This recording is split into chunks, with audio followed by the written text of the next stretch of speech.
At Banyan, our work touches many different disciplines, from business and finance, to strategy, to trust and estates and legal, to organizational behavior and group dynamics. Given that we touch so many fields, we deeply appreciate the importance of learning from different disciplines. Today, we want to bring you a learning from perhaps a surprising discipline, the world of improv. And we'll do so to introduce a concept to you about consciousness and competence. So first, we'll ask you to take your hands and put them in front of you. On one hand, put your thumb up, and on your other hand, put your finger out. Now try to switch them. And try to switch them again. Try to switch them increasingly quickly.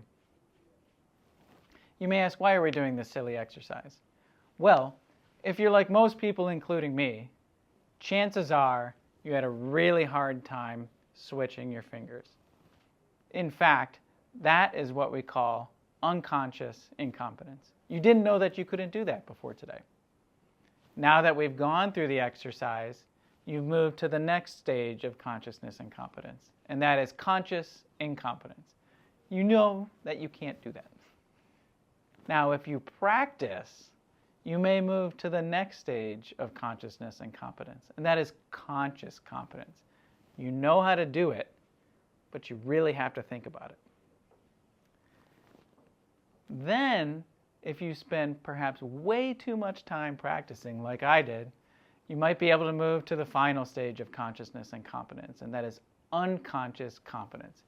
You can do so without even thinking about it. You may ask, well, how does this apply to family businesses and owners? And the answer is, in family business and owners, many times moving across that consciousness and competence spectrum is really challenging. There are folks who know different concepts very well, unconsciously competent, and there are folks who are just learning how to tackle new ideas, whether it's the four-room model, or owner strategy, or legal agreements. We've found that using this fun little exercise and the consciousness and competence framework can help make it easier to talk about those interesting and new concepts in ways that reduce pressure and promote learning and connection.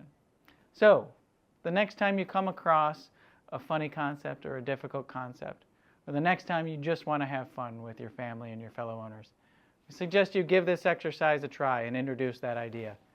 Hopefully, it'll enable some really productive conversations and some fun along the way. We also want to give a special thanks to Courtney Pong from CSC Boston, who introduced us to this super helpful concept.